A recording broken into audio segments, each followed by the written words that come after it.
Okay, it's question time. It's question time. Question time. Yeah, we like questions. We do. We like questions.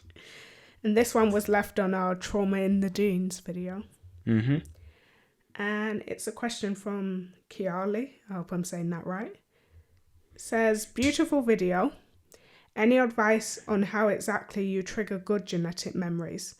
Oftentimes, bad memories, with or without personal prior experience, feel familiar, much like you explain in the rodents, where happiness is rare. Again, how do you trigger good genetic memories? Is there a way? I hope this makes sense. Okay. Well. Interesting question. Tower Hat, thank you. Yeah, very interesting question. I think I'll be interested to know the exact perspective of the question. The reason I say that is, I mean, when coming at this topic, you can come at it from two perspectives, right? You can come at it from an individual perspective, whereby you tackle specifically what that individual's going through, exactly what memories they're experiencing or are being triggered for that individual. Or you come at it from a group perspective, which is really what we were speaking about in that video, where we were saying that as a group or as a race, species, we've been through certain things which can affect our behaviors today, if that makes sense. And therefore we need to look into that to make sure that we haven't been incorrectly programmed, if that makes sense, to behave a certain way, where we need to change that behavior.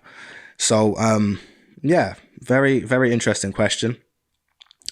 One of the first things I would want to note is that I suppose when you look at genetic memory as an attribute itself, it is important to remember that it has the potential to help us, just the attribute.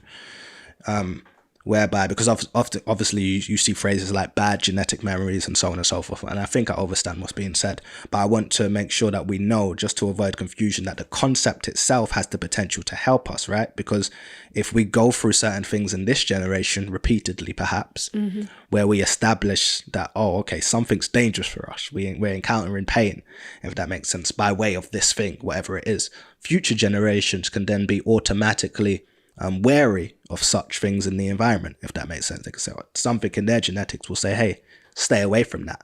That could hurt us. That could harm us, if that makes sense. So the attribute itself has the ability to help us grow as a species as we move through time on the planet, if that makes sense. The same way that if you as an individual went through something, you touched something and it hurt you, or something, some form of pain, you'd be like, okay, I ain't doing that again. Like the child with the hot stove. Yeah, exactly.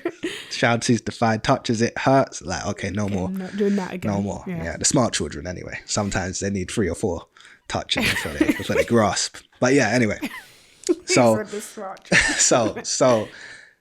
just want that understood, that as an attribute, it can help us. The point we was making is that if what we're saying, this attribute exists, we could have been programmed away from things that can actually help us, or at the very least not harm us, but what we were saying actually help us.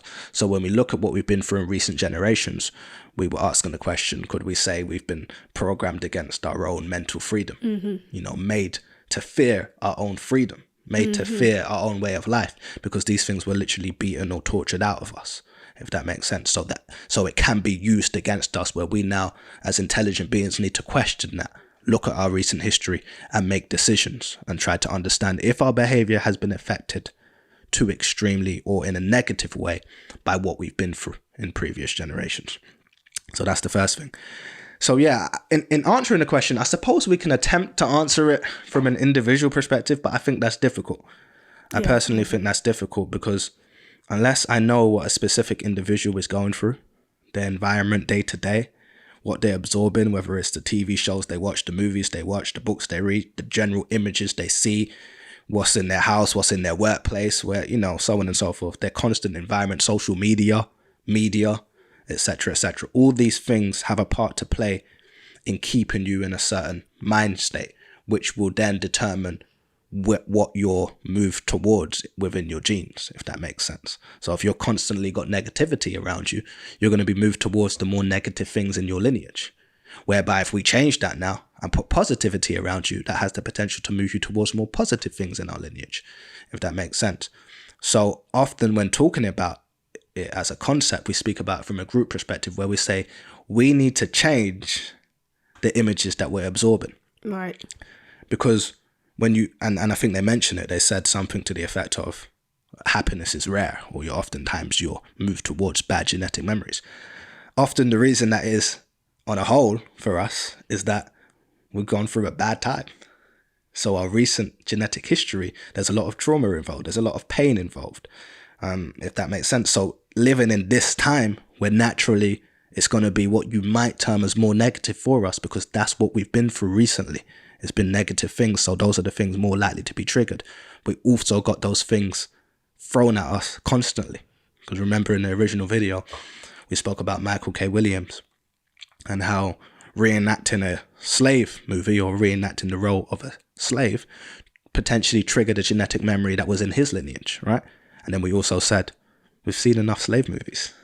And what we're saying when we send that message is that we need to absorb more positive imagery of ourselves. We need to stop seeing ourselves in this light, because then that's what we're going to trigger. That's the mindset that we're going to be in constantly, if that makes sense. And so we need to start triggering our greatness, right? We need to see the positive images. We need to see ourselves, because the greatness far outweighs the pain. It outweighs the pain in terms of our time on the planet. It outweighs it. The pain is just more recent, if that makes sense. But the greatness, the things we've achieved, the things we've built, the fact that everything came from us as African people, that outweighs everything else. There's been a longer period of time of that side of things, but that's what we've had recently. And then that's also what's thrown at us over and over again. and So over we're again. constantly flooded with, Exactly. to keep us in that mindset. To keep us in that mindset. So therefore, we're going to be, as a group, generally triggered more in that direction. So individually, it could be something specific in your lineage. It could be something specific in your environment, whereby what we're saying as a group to do has the potential to help you anyway. Because one thing that Baba Yanun always explains is that psychic self-defense. You know, get your self-defense, your mental self-defense up to a certain level. And a lot of that pertains to your way of life. The language you speak, the name you use, the food you eat, the culture that you adhere to, which is why we spoke about religion and our need to get away from certain things. But it can also relate to the people you're surrounded by. It can relate to your family. It can relate to your friends. It can relate to what they're saying and their messages and their general energy. It can relate to your work life, what you're seeing every day. It can relate to all those things, whereby ultimately you just need to shift more towards our original way of life. Because the reason that we speak about shifting more towards our original way of life as the first world people is that frequency. We're trying to get back to emitting that frequency, which then determines the frequency of our thoughts and our behaviors and so on and so forth, whereby we're more likely to trigger greatness, if that makes sense. Yeah. So yeah, I hope that adds a little thing. The main thing I would say is the positive imagery, is the positivity in our environment. The more we start to see ourselves as great, and that's just normal to us, it's not even a thing where we're thinking about it, it's just like, yeah, we know what we can do, then the less that we're gonna move towards our bad genetic experiences in recent times. So it is going to be difficult for us living in this day and time, because the realities are the realities. We've been through some stuff, right? So we're trying to say, Baba Yanun always used to say, well, it took 4 generations or 400 years to get you into this state.